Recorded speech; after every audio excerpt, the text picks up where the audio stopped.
Ministry of Home Affairs permits examination by universities and institutions.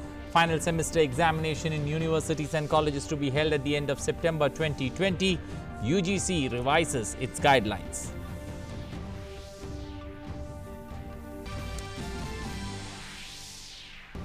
World Bank and Government of India sign a $750 million agreement for emergency response program for MSME.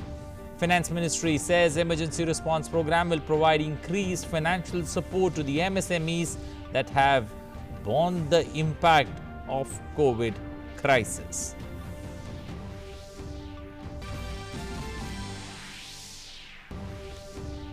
US military strategist Edward Lutwerk speaks exclusively to DD India, praises Prime Minister Narendra Modi's border infrastructure development push, also praises infrastructure work ramping up in Ladakh and other areas along the LAC and changing the balance of power.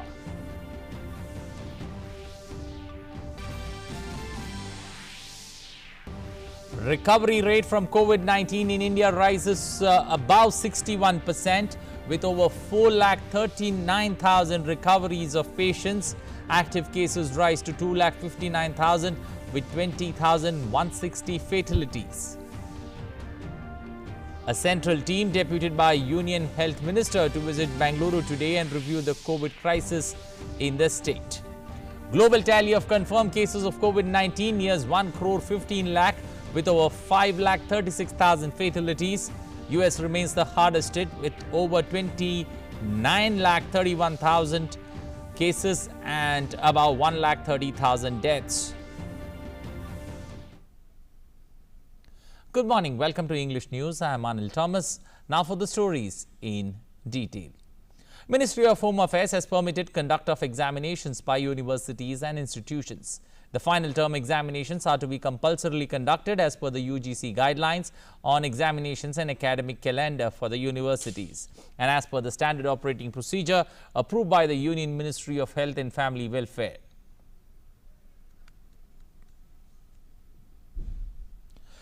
Minister of Human Resource Development Dr. Ramesh Pokhriyal Nishank in a tweet said that the UGC has revisited its earlier guidelines related to university examinations in view of the safety, career progression and placements of the students and the larger interest there.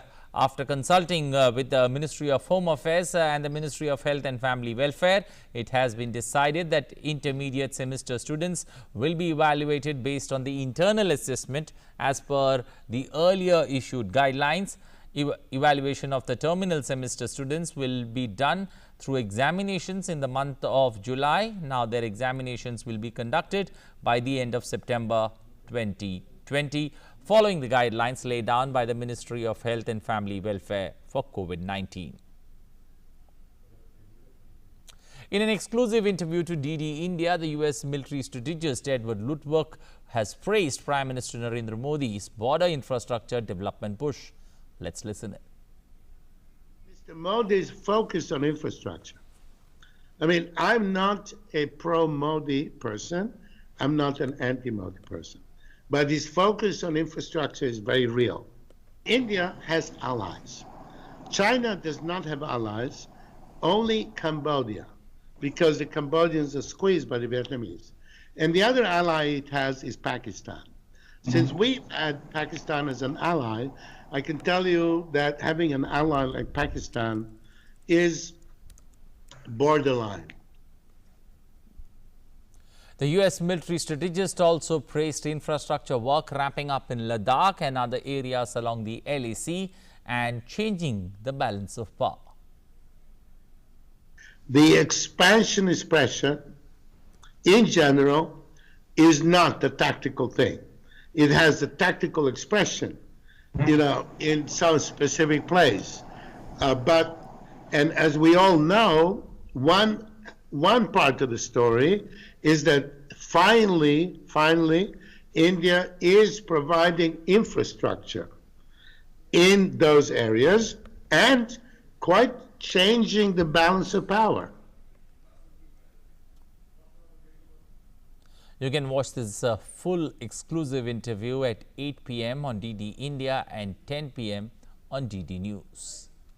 Moving on, a terrorist has been gunned down in an ongoing encounter between terrorists and security forces in Gusoo area of South Kashmir's Pulwama district. An army officer and a cop have also been injured. Both of them have been moved to a nearby hospital for the treatment. According to the reports, a joint team of police and Army's 53RR conducted a cordon and search operation in Gusoo. As the joint team encircled the suspected spot, the hiding militants fired upon them. The fire was retaliated by a joint team, triggering off an encounter.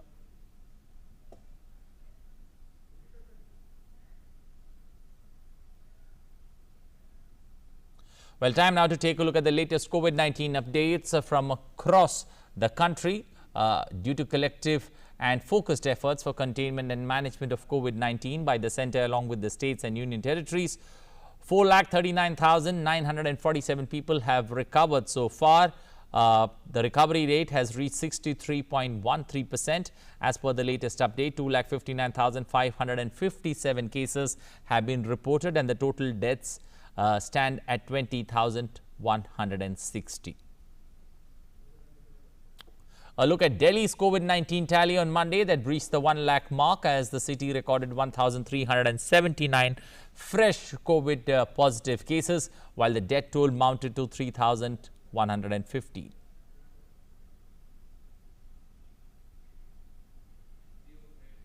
A central team deputed by the Union Health Ministry will visit Bengaluru today and review the COVID-19 situation in the state. The central team is part of the teams which are deployed to visit the 5 mega cities to review the public health measures being undertaken for COVID-19, which has been spreading rapidly in some metro cities. The central teams are being deputed to provide technical support and handhold the state health departments to review public health measures being undertaken for COVID-19. Bengaluru has witnessed a spurt in number of positive cases in the last few days. The state government has been taking all measures to contain the spread of the virus and also implemented a 33-hour lockdown, total lockdown across the state, which was a huge success as citizens unmindful of the hardships adhered to the strict implementation. The central teams are expected to submit their daily reports of activities undertaken by the state health department to the centre.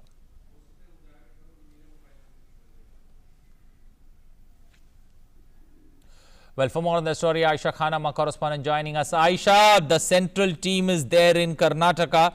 What's the latest there when it comes to the central team, working in close coordination with the state medical department? Well, Anil, the central team has reached Bangalore yesterday, and they have reviewed the COVID-19 strategies that the government has implemented in the state. And also the fact that Karnataka has been in the forefront and also ahead in adopting strategies to contain the spread of the virus. The 5T model adopted by Karnataka, which is tracking, treating, testing, technology and treatment. So these 5T model has been in the focus, and the central government had appreciated the state government also recently. But the recent spurt in cases in the state has led to concern. Even the state government has stepped up and ramped up the medical infrastructure in the state. So now the central team will review the situation related to COVID-19 and the way Karnataka government is grappling with the situation due to the rising cases.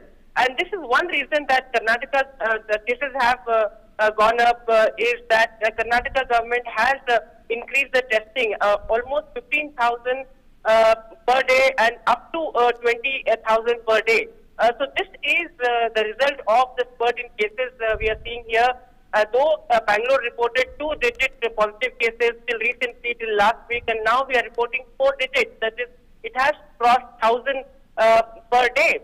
And now Karnataka government is taking all measures to see to that the numbers are controlled and the disease do not spread. But the good thing is that the Karnataka government says that they have managed to control the mortality rate, that is just 1.6% in the state, which the government feels satisfied that they have managed it very well.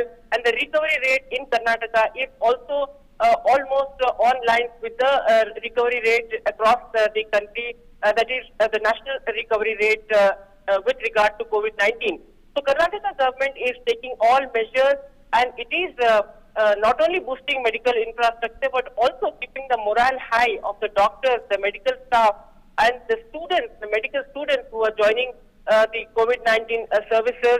The government has even gone to the extent of considering a risk hike allowance for those corona warriors, and also asking the students, the medical students, the PT students to join the COVID-19 service. And the government is even considering giving them 5% grace mark in the NEET entrance exam. So in this way, the government is taking all measures, and a strict lockdown which the government implemented last Sunday, 33-hour lockdown, also resulted in seeing about 85 cases less when the report, when the fresh bulletin came last night.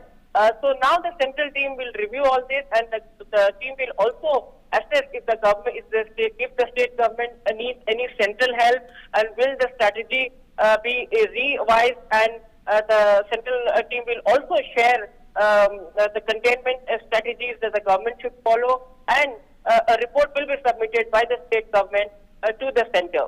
Okay, we'll leave it there. Thank you, and appreciate you joining us this morning with those updates.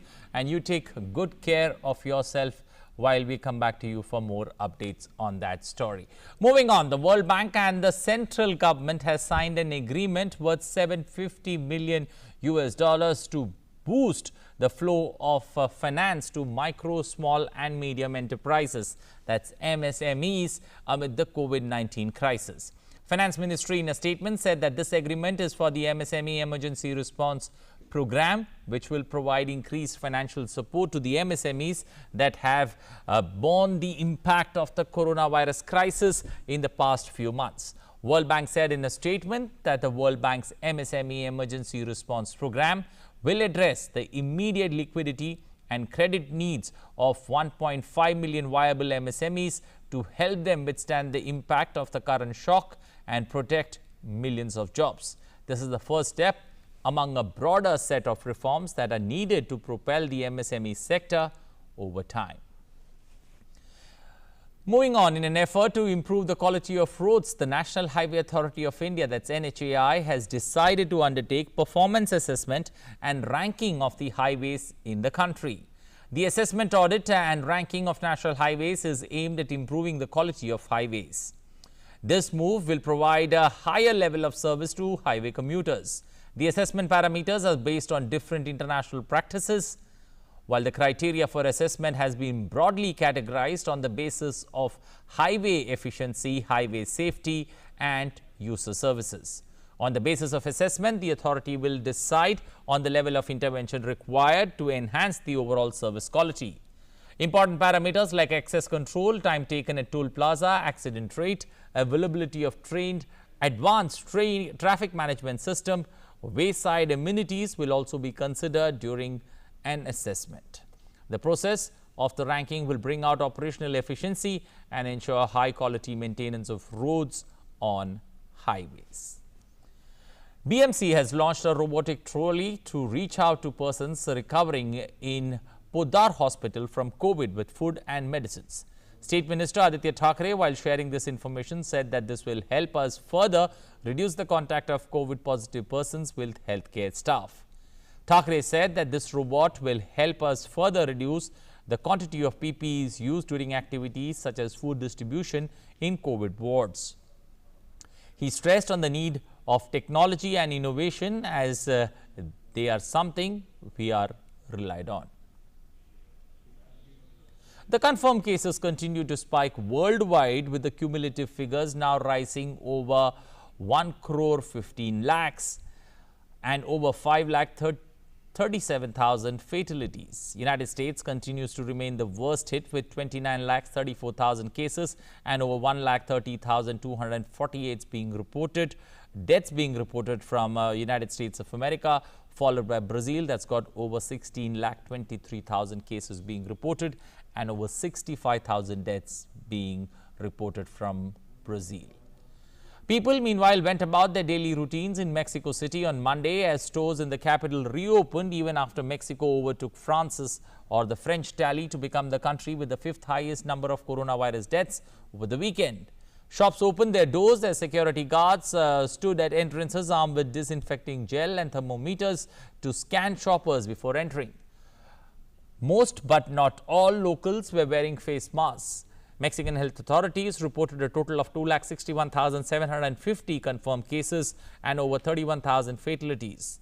Deputy Health Minister has repeatedly said that the actual number of both infections and associated death is probably significantly higher.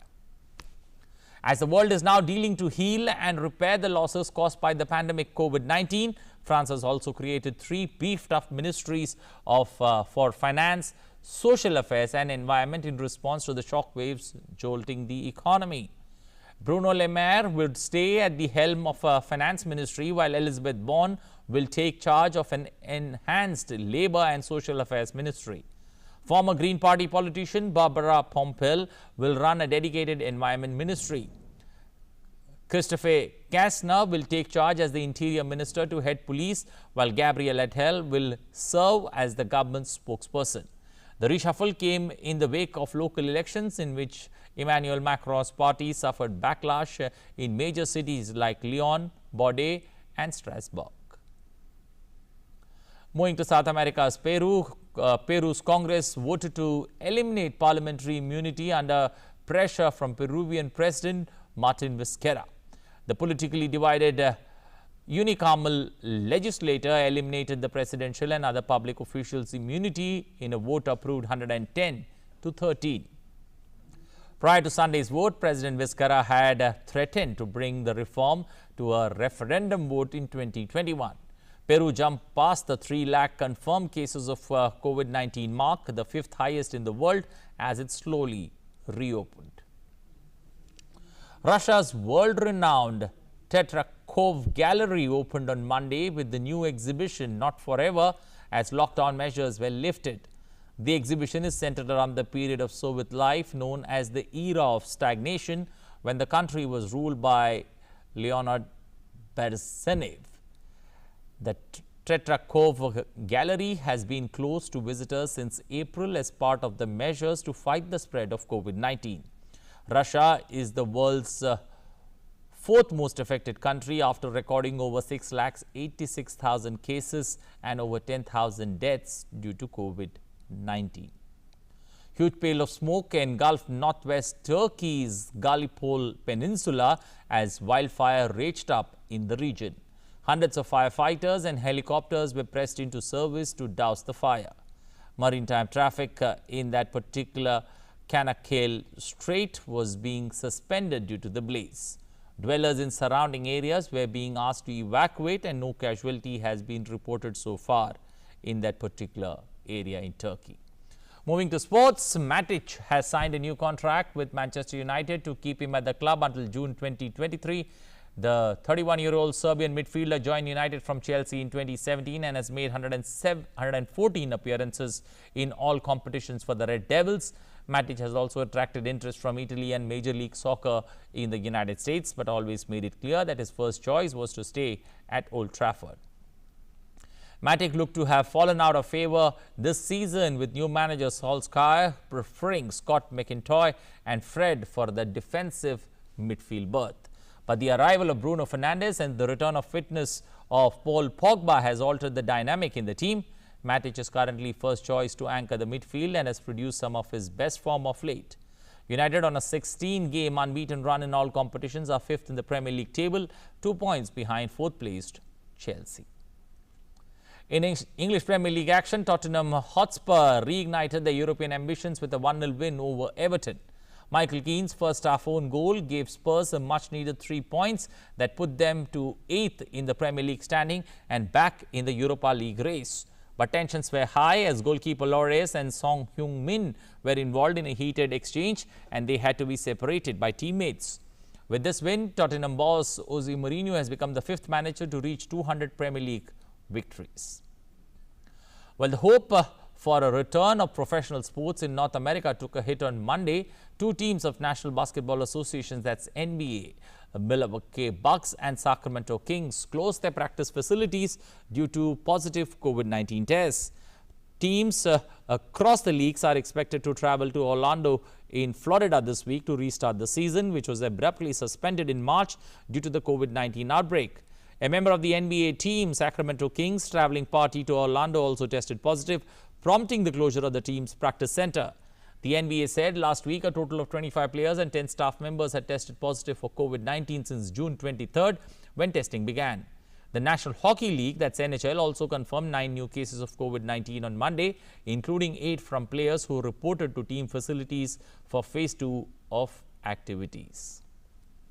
Former Indian captain Mahendra Singh Dhoni celebrated his 39th birthday today. The wicketkeeper batsman, who is regarded as one of the most successful captains of Indian cricket team, Dhoni has played 90 test matches in which he scored 4,876 runs at an average of 38.09. He has also played 350 ODIs in which he has scored 10,773 runs at an average of 50.57. Under his captaincy, India won the top prize in all formats. Aside from his batting and captaincy record, Dhoni also has been one of the best wicket keepers. No wonder fans on social media call DRS as Dhoni Review System. His achievements were also celebrated on the silver screen with a biographical film titled MS Dhoni, The Untold Story, which was released in 2016. Well, that's all we have time for in this edition of news. But remember to follow social distancing norms because we need to see a better tomorrow. Thanks for watching.